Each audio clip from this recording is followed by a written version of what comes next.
our budget is, at least it takes a chunk of percentage in our budget. Outside of that, when we look at politics, we look at things that has changed from the renewal agenda of Mr. President Bola Ahmed Tinubu. When you travel before now, in the last 2 years, when you travel, it's all crazy at the airport. Everybody is begging for money, everybody is doing this and that, corruption at the airport. But today, you are traveling, you only need your boarding pass to access the gate, and the gate is open for you within 2 years. If you come in, you see the changes in terms of aesthetic, in terms of beautification of the airport. You know, that's the gateway to Nigeria, and you can see this change. That means the Minister for Aviation, in collaboration with the President, has performed. Looking at coming to office less than 2 years, maybe in 2 years, maybe in another 2 or 3 days, it will be 2 years in office. That is a midterm. And when you do a midterm exam and your scorecard is more excellent from what you promised to do, and you are doing those things. Yes, it took the president to take off the subsidy, but before taking off that subsidy, he has looked at all the intelligence reports and all of that, and find out that if we continue in that path, the country might just collapse, because it has gotten to a level where the federal government will borrow money to pay salary. So it was a tough decision, and that decision was right for the nation. Would you say that decision was right? Fantastic decision, I will tell you, and I will say it again and again. Don't you think that actually also increased the level of poverty? You see, any change, there is no gain without pain. There is no change without pain. What we are going through today is a better thing for us to start going through it now, to enjoy tomorrow, and for the future of the coming generation, which is more important to Mr. President and to everyone. Let me tell you, before the president got into power, you know how people queue to buy fuel. You cannot reach fuel. People travel all sort of to go and get fuel. And majority of those fuels, then they lie that they bring this fuel in, but this fuel ends up in neighboring countries, right? Now, you can tell, outside of the fact that we now have our refineries working, we now export petroleum products. And now with the addition of the private refinery, Dangote refinery, you can see how Nigeria has been faring. Yes, when those refinery picked up, the product prices were up. But if you look at the trajectory now, it's beginning to come down. It's beginning to come down, and that is what you see in a liberalized economy. By the time those things come down, it hasn't even come down yet, because by the time the competition gets hotter, then you see that more private refinery come into the mainstream. Then you now see that Nigeria begins to enjoy. Look at the price of rice, for example. In 2-3 months ago, the whole thing just went haywire, but now you can see a bit of about 30,000 naira difference in bag of rice. Now, in fact, people are not, that is the essence of the renewed hope. Now, for parents who pays so much for their award in the university or in the tertiary institution, the government student loan had come into full. No matter what, it brings succor and relief to the parent. Look at the coastal road. If Nigeria realizes what that coastal road means in terms of opening up the economy, they will marvel. It will get to a level, if we manage the economy that is going to come through the coastal road, you find out that even the unemployment we are talking about, we might be looking for people to come and work for us in this country, because it opened up the country to tourism. It opened up the countries to have miles of ports, to decongest the port we have. So it's open up for economy, it's open up for quite a lot, industrialization and what have you. So if you look at the coastal road, a lot of people are looking at president is spending money on coastal. President is Mr. Infrastructure. Infrastructure builds the economy. Government has no business in the economy than to monitor policy, to bring about policies and make sure that those policies are working. Government cannot employ the role of Nigeria. The employer of labor in any country is the private sector. So if what government does is to create an enabling environment to the private sector, so that the private sector can use those government infrastructures to boost their economy. Just like I was saying, the the Renew Hope initiative is gradually now creating new employers. It's going to be creating new engineers, creating new inventors. Because I can see that there's an organization, there's a parastatal that is currently good that will be holding a challenge starting from tomorrow, which is called Next Generation Innovators Challenge, starting from tomorrow. That means every nook and cranny of Nigeria where there's creative invention will now be brought to the federal government, to the world, for them to now have investors who are interested in their invention and turning such invention into a product that is implementable. That means you are talking about factories being built within the next few years. That is the essence of the president initiative, Renew Hope initiative. So let me tell you, if somebody has done all of that within his promises and his manifesto, what else are we looking at? But look at the health sector, for example. When the minister for health was giving his scorecard at the summit, you can see the performance. You can see what that sector has translated the health system of Nigeria into. So if our president has done all of those things, what's stopping from giving him 99% within 3 years? That's the major reason why I would like to ask my next question. You have friends across political boards, isn't it? From other opposition parties, I believe you have friends. You have conversations. Yes. What do you think are their major concerns with respect to how the president is living? You see, majority of all these notable politicians gathering together and saying they are oppositions, they are people that have been tested. You understand? So we know the capability of all of them. I have friends across, but for me as an individual, I have never gone out of the progressive structure in my life. When I started politics in 1983, from UPN to SDP, then from SDP then to AD, from AD to ACAC to ACN, and ACN to APC. You know, when APC is being formed, some of all of these are our good friends who are part of those that form APC. But you see, when you come together, your ideology, it differs, there's a problem. There are some leaders who believe that Nigerian is a pot of cake. Everything they need in Nigeria is just to be making the money, without looking at the future of their children. In as much as they are comfortable, they don't think of others. They don't think of the poor masses. All they think is about them. I see them all the time. Gather, if they are not, all their conspiracies are done abroad. But they've also raised critical questions. Yeah. And they've also raised critical issues. At some point, until the recent appointment that was made known by the president, there are issues that the president seems to be favoring more of Southwesterners. And let me put it in a more perspective, mainly the Yoruba tribe. That even when it comes to the north, the president still look forward to the region or the state with more Yorubas, like Kwara, part of Kogi state. That the president has made other regions look like they are not part of his government, until recently when he released this. What can you say about this? Because these are huge fault lines for every elections. Those are cocoon belief of these people we are talking about. You can see from yourself the mappings of president appointees that he caught. Even I can tell you there's more from the north than the south. You understand? You see, there are some things. The sweeter cake goes to the southwest. Which sweeter case go? It does NPC goes for the west. Well, that's why you see, when we are looking at appointments, we don't look at the appointment on the basis of who is sweet or region or whatever. You are looking for somebody who can deliver. You understand? You are looking at technocrats. You are looking at people that has the zeal to deliver on the mandate of the president.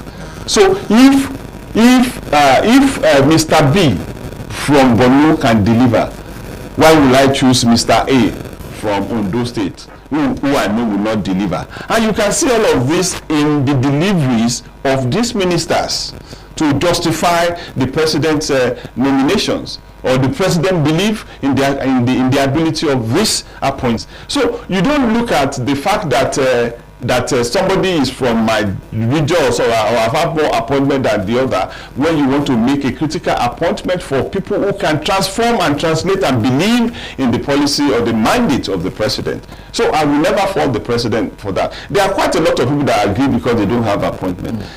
Not everybody will have appointment. You understand? But the president has never, is not even done with appointments.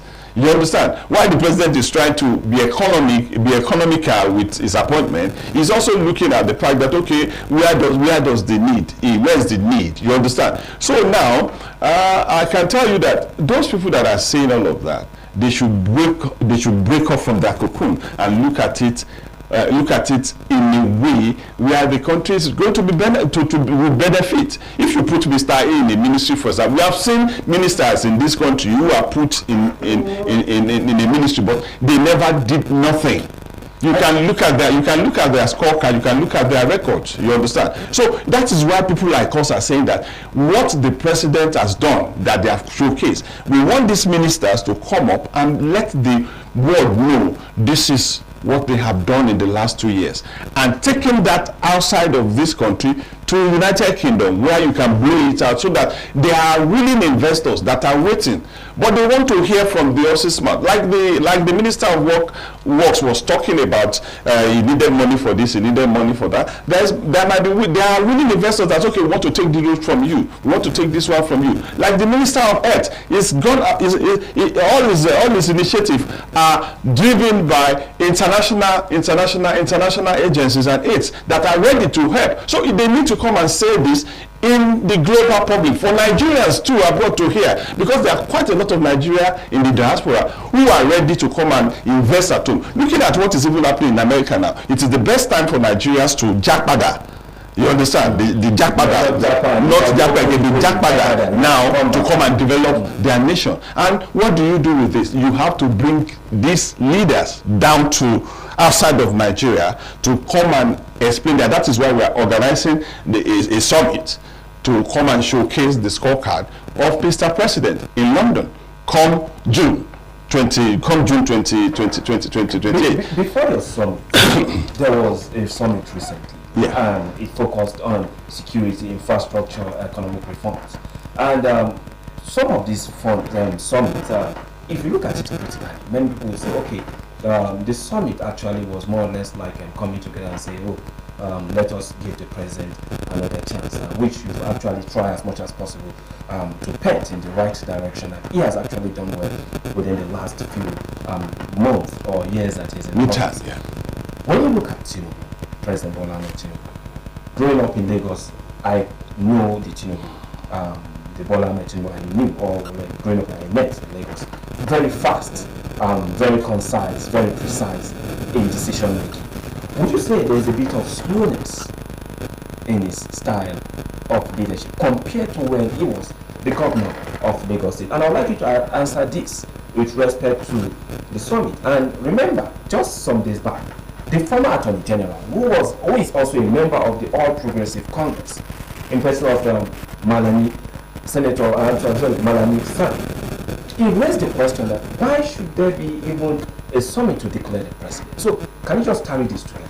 As far as I'm concerned, those ones that believe that there shouldn't be a summit to give the president the opportunity of second time, they are just daydreamers. Even the Malami you talked about as a son or whatever, what can he say? He was Attorney General. Can he tell us his scorecard? You understand? I'm not putting him. I'm not saying because he's still a member of my party, APC. You understand? But the thing is this: Nigeria as a country has so much problems and so much decadence since 1960 that you need to really take your time. If you're a problem solver, you know what quadratic equation is in mathematics. You need to analyze, you need to simultaneously do all of these things before you can even when you still get the result is even tantamount to expansion in mathematics. Now, when we look at the critical nature of Nigeria, the president has to look at it. Where can I make amends? Where can I cut costs? What can I do without? What can I do with? You understand? Okay, like the issue with ambassadors, right? Yes, it takes time to have appointed ambassadors, but when you look at it, we have high commissioners who are equally very sound in terms of our foreign and diplomatic issues. Now it looks at, okay, let us look at that and save a bit of funds, so that by the time the ambassadors are fully in place, there will be no problem of funding them and all of that. You see, you don't just push people, you don't just give people appointment when you don't have when you don't have the wherewithal to take care of them. You understand? So I believe that in the area that is critical to the government is area of welfare, area of how Nigerians will benefit more. General population, not for the few.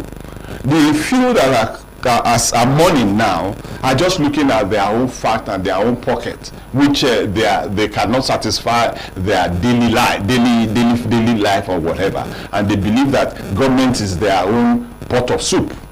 You understand? Look at those that have been benefiting from the so-called subsidy. They don't get subsidy anymore. So what's happening to them now?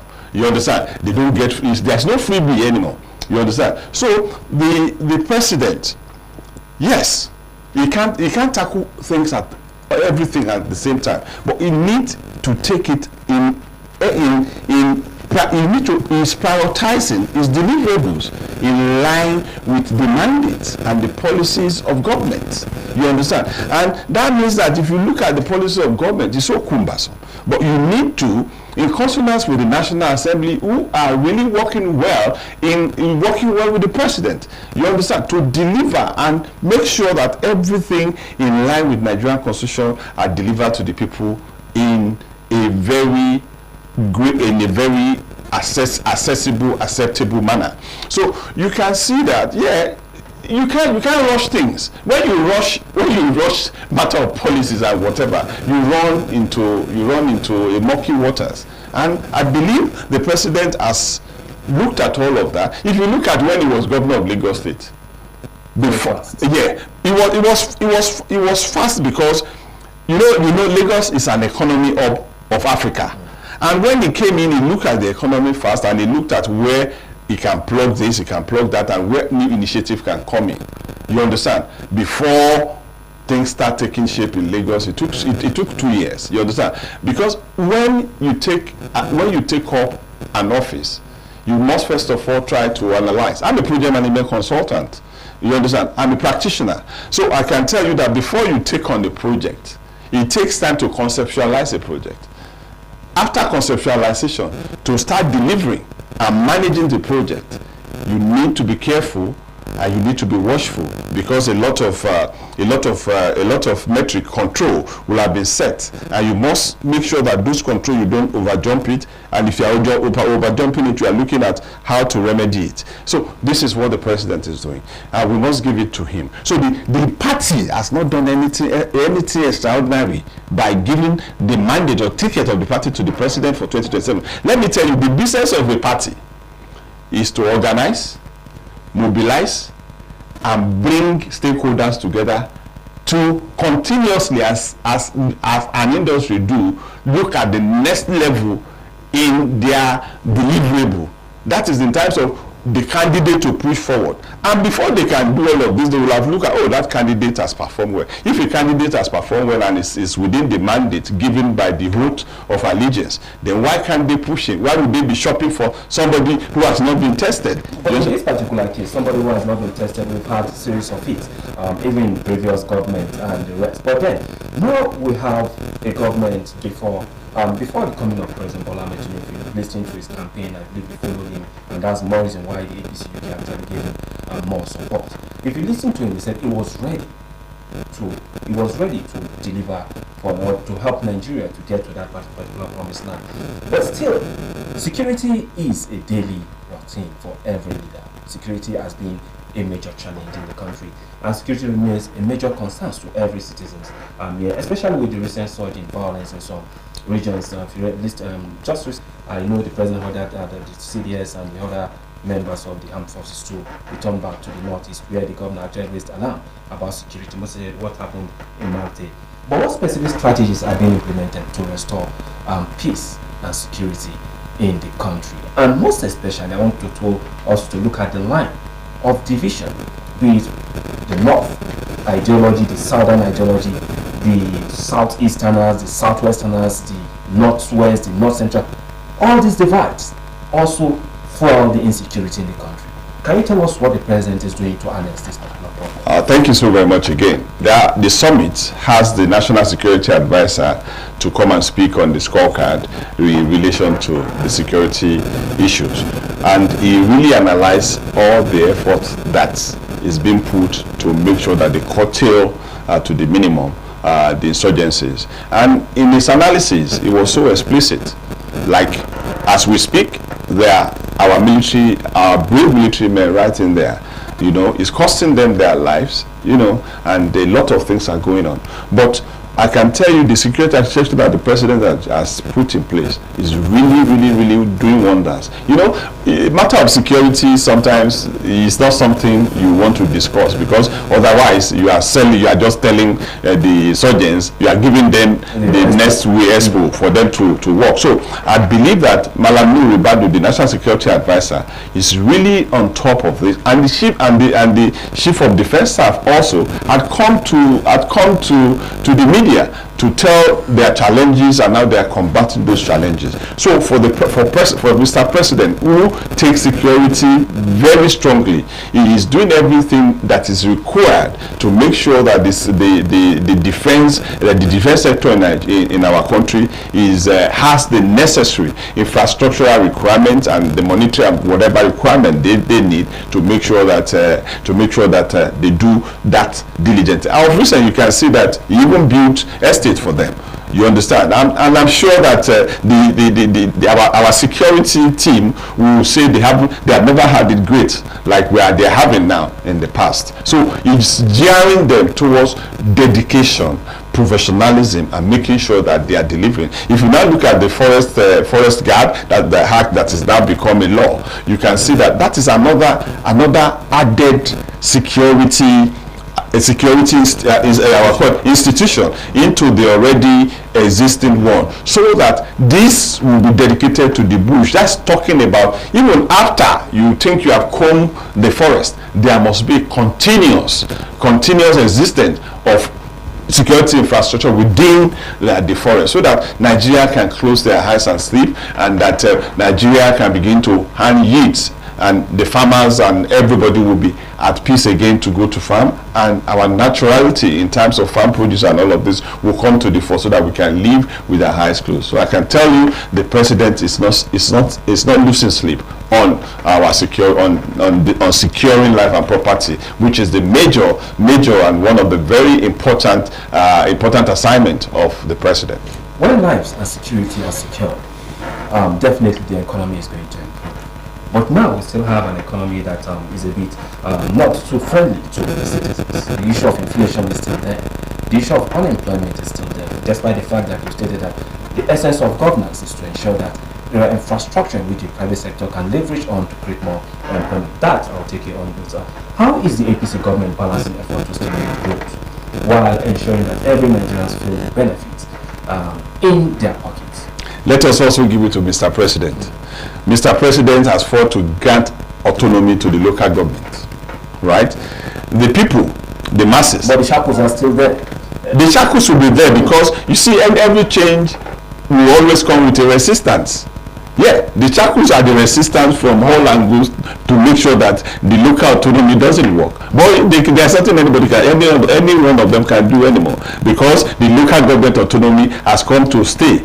It's gone through the legal system, and it has gone through the Supreme Court, who has granted the autonomy. So now we are talking about implementing that autonomy. And you see, it is the council that takes the chunk of making sure benefit, welfare goes to the grassroots. In the United Kingdom, where we understand the whole thing, nobody knows, even the federal government. In short, even in China. Even in America, all whatever the president of America is doing, because the state has their law. You understand? So most of the time they don't even, their laws are different from federal laws. But there's a common law. You understand? So the development of any nation, where in United Kingdom, it is the council that takes responsibility for road, for education, for refuse collection, for making sure the farmers are okay, for making sure that infrastructures are there. I can tell you, the council that I belong, Luton Council, has an airport. The local council runs an airport. You understand? The local council run a lot of industries, industrial hubs. They are the partner in all of those things. You understand? They are the one that gives job, local council job. They are the one that does. They are the one that is responsible for council tax and all of that. So you see the result of your council that you are paying. If you have any problem today, the very first place you register your presence is your local council. You understand? And the work of the council leadership, from the council mayor to the councillor, is the welfare of the people. There is no councillor in UK or mayor. Before you become a councillor, a councillor becomes mayor. As a councillor, you must know everyone that lives in your constituency. You must know them by their name. You must know how many they are in their family. You must know everybody in each family. You must know their demand. You must know the school that their children attend. You must know everything about that environment. So that is the first document they are going to give you if you say you have interest. And what is it? Even the councillors, everybody has their own job, their professional job they do, aside from coming to serve as councillors. You understand? So if this autonomy has been granted, and they receive their own budget from government, from federal government, my brother, I tell you, by the time the councils are constituted, you will see how drastic life will change in this country. Let us drill down to foreign investment. I remember you stated about your role and also that of your branch, to see that yes, there are opportunities for the government to actually tap funds from foreign direct investment to be able to boost the economy. Looking at the way Nigeria is now, and we understand that there's a bit of stabilization between the naira and the dollar, so many are still saying that we still have industries that were actually owned by foreign investors, but today they are no longer here. And how long should we be waiting for we to get enough funds that can help us in terms of making sure that yes, we have more funds to actually help the government? Yes, thank you very much. There are funds there outside of the country. There are lots of investors waiting to invest their money. There are a lot of them even in America now who also take their fund out of American markets and have an alternative. And that alternative is Nigeria. You understand? The only fear majority of investors are having is security of their investment, because some of them have tested the system and find out that probably they have lost their funding. So all we need to do is, if we are sincere and genuinely looking for investors, they are all out there. All we need to do is to be able to say, okay, you want to deliver on whatever you think you want to produce, you get the investors. We have them there, and that is why we are organizing a compendium so that investors can tap from whatever the ministers will have delivered in terms of their performance scorecard, and tap into the investors who will line up to say, okay, I want to take this on for you, I want to take this on for you. It's just a matter of having a bilateral an MOU that will suit their investment. And you know that if you want investment, true investment that would be seamless, it's abroad. Majority of the Nigerian banks say, where do they make their money from? They make their money from abroad. And that is why all of them are rushing abroad to go and open branch. You understand? And yet, even at home where they are, how many businessmen or how many small business person can even access loan at home? Looking at the interest rate, you want to take a loan of 30% interest rate, it's going to be killing. And that's more for the central bank. The CBN just recently in their MPC, I know they actually raised it, the interest rate to be within that particular range. That is very, very huge for Nigerians to actually bear. But let me, we just have a few minutes to go, but let me quickly ask you. Some critics argue that the corruption and governance issue are slowing the process. Are there ways the president can actually remove this bureaucracy of corruption? Many people are saying that corruption is too much, this, that. In the previous government, corruption was one of the majors why they came to power. Will this government do enough? I'm sure from what I've seen, the government is doing quite a lot to break bureaucracies in government. You know, a bureaucratic system that has been corrupted for years. It takes time for people to believe that, oh, you want to take me from this, you want to take me from this. You see some civil servant just sitting idle, waiting for the next pay. And you see some that are just waiting for somebody to come in and they just creep the person and turn that person to their pool of money. You understand? All of these things slows development. You understand? Let me say, for example, to the custom, if you are talking about exporting, there are a lot of log jams there, you understand, for logistics to take place to allow people to export their product. Because I can tell you that the African food, especially Nigerian food, is the in thing abroad. You understand? But for the farmer or the small scale business person who wants to export his goods abroad, it's always the bottleneck is much. The goods that are supposed to go through the port will go through cargo in the plane, which makes their hand price higher. You understand? And if we need to all do all of these things, I know the government is trying to break bureaucracy, and government does try every day. So you expect the same treatment that the Minister of Interior adopted for the immigration should be adopted? Definitely, no nonsense in terms of policy implementation. Okay, the last one, we just have just 1 minute to respond to this particular question. Finally, looking ahead, what are the APC priorities for the rest of the year, and what message would you like to send to Nigerians who are eagerly watching and waiting for tangible improvement, most especially to your constituents, the United Kingdom? Yes. In the next few years or next few months, we are going to be concentrating on we are going to start intensifying our campaigns, and our campaigns are going to be based on the performance of government. And that's our selling point: the performance of government, the performance of all appointees in government, their deliverable, and how the people of Nigeria are faring. You understand? So those are our campaign, and I can tell you we are winning. We are winning quite a lot of diasporas who both believe that they can't do anything, and they are now seeing it, because when you enter Nigeria and you see the difference between the last 2 years and now, then you know that the government is working. Thank you so much, Mr. or Honorable Tunde Doherty, Chairman APC UK and APC Committee of Diaspora, and Chairman of Honorable Tunde Doherty. It's nice having you on the afternoon edition. Me too. We just rounded up this program with the Honorable, and I'm talking so much about the skill of the President. He has actually scored him better. But as a journalist, we watch and we write and we tell the people. My name is ISAH NUHU. Have a wonderful day and stay blessed.